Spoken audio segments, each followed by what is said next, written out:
Shalom, selamat datang dalam program Sekolah Sahabat 5 Menit bersama Gereja Masih Advent hari ke-7 Menteng. Program ini hadir setiap hari untuk memastikan jantung rohani kita tetap berdetak. Pada video ini saya akan membawakan Sekolah Sahabat pelajaran ke-8 dengan judul Pengharapan Perjanjian Baru. Ayat intinya terdapat dalam 1 Yohanes 5 ayat 11-12 yang berisi, "Dan inilah kesaksian itu, Allah telah mengaruniakan hidup yang kekal kepada kita, dan hidup itu ada di dalam anaknya. Barang siapa memiliki anak, ia memiliki hidup.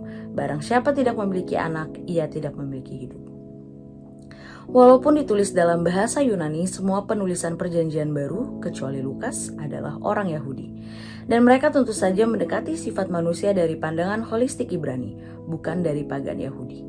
Kristus dan para rasul, pengharapan orang Kristen bukanlah pengharapan yang baru, tetapi lebih tepatnya terungkapnya harapan zaman dahulu telah dipelihara oleh para bapa dan para nabi. Contohnya seperti terdapat dalam Yohanes 8 ayat 56, Kristus telah menyebutkan bahwa Abraham telah meramalkan dan bersukacita untuk melihat harinya. Yudas juga menyatakan bahwa Henokh bernubuat tentang kedatangan kedua. Dari kitab Ibrani berbicara tentang pahlawan iman yang mengharapkan upah surgawi yang tidak akan mereka terima sampai kita menerima upah kita. Pernyataan ini akan menjadi tidak berarti apabila jiwa mereka telah berada dengan Tuhan di surga. Sesungguhnya tidak ada kehidupan yang kekal selain dari hubungan yang menyelamatkan dengan Kristus. Selanjutnya, kita akan masuk di hari Minggu dengan judul Harapan di Luar Kehidupan Ini. Sejarawan Yunani kuno Herodotus abad ke-5 sebelum Kristus menuliskan tentang suatu suku.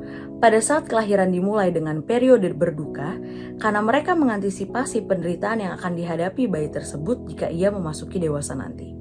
Hidup bisa menjadi keras walaupun kita percaya kepada Allah dan di dalam pengharapan yang abadi. Bayangkan betapa sulitnya bagi mereka yang tidak memiliki harapan apapun selain keberadaan singkat dan sering bermasalah di sini. Dalam 1 Korintus 15 ayat 12-19, Paulus sangat jelas, kebangkitan kita terikat tidak terpisahkan dengan kebangkitan Kristus. Dan jika kita tidak bangkit, maka artinya Kristus tidak bangkit. Kemudian apa?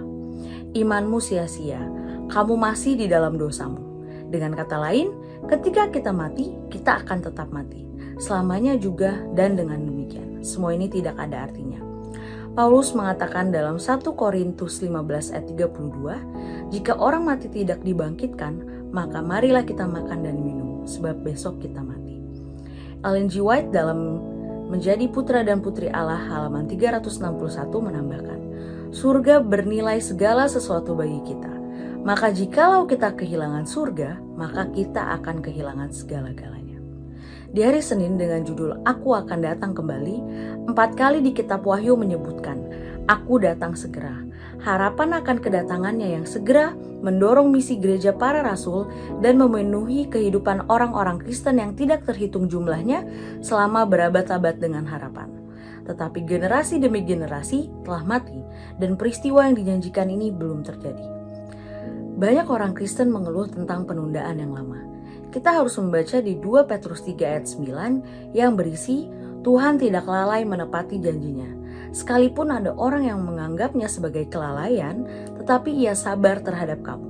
Karena ia menghendaki supaya jangan ada yang binasa, melainkan supaya semua orang berbalik dan bertobat." Meskipun telah berabad-abad sejak Yesus naik, janji kedatangannya tetap relevan. Bahkan sampai hari ini, karena yang kita miliki hanya kehidupan yang singkat, diikuti dengan istirahat tidak sadarkan diri di dalam, dan kemudian kebangkitan terakhir tanpa ada kesempatan kemudian untuk mengubah nasib. Setiap hari yang berlalu membawa kita satu hari lebih dekat pada kemunculan yang mulia dari Tuhan Yesus Kristus di awan-awan surga. Walaupun kita tidak tahu kapan ia akan kembali, kita bisa pastikan bahwa ia akan datang dan itulah yang penting. Kita masuk di hari Selasa dengan judul Aku Akan Membangkitkan Dia. Di dalam salah satu mukjizatnya, Yesus telah memberi makan 5.000 orang hanya dengan sedikit roti dan ikan. Menyadari bahwa orang banyak kemudian bermaksud untuk memberitakan Dia sebagai Raja, Yesus berlayar dengan murid-muridnya ke seberang danau Galilea. Tetapi keesokan harinya, orang banyak itu mengikuti Dia ke sana, di mana ia menyampaikan khotbahnya yang kuat tentang roti hidup dengan penekanan khusus pada karunia kehidupan yang abadi. Dalam khotbahnya, Yesus menyoroti 3 konsep dasar tentang hidup, yaitu pertama, Ia memperkenalkan dirinya sebagai roti yang turun dari surga dan memberi hidup kepada dunia. Dengan menyatakan, "Akulah roti yang hidup." Yesus menyampaikan dirinya sebagai "Aku adalah Aku yang agung" dari Perjanjian Lama. Kedua, Yesus menjelaskan bahwa kehidupan kekal dijamin di dalam Dia. Ia yang datang kepadaku dan ia yang percaya dalam Aku akan mendapatkan berkat ini. Yang terakhir, Yesus menghubungkan karunia hidup yang kekal itu dengan kebangkitan terakhir, meyakinkan pendengarnya sebanyak 3 kali, dan Aku akan membangkitkannya pada akhir zaman. Yesus juga memberikan janji luar biasa ini yang terdapat dalam Yohanes 6 ayat 47 berisi, "Sesungguhnya barang siapa yang percaya, ia mempunyai hidup yang kekal.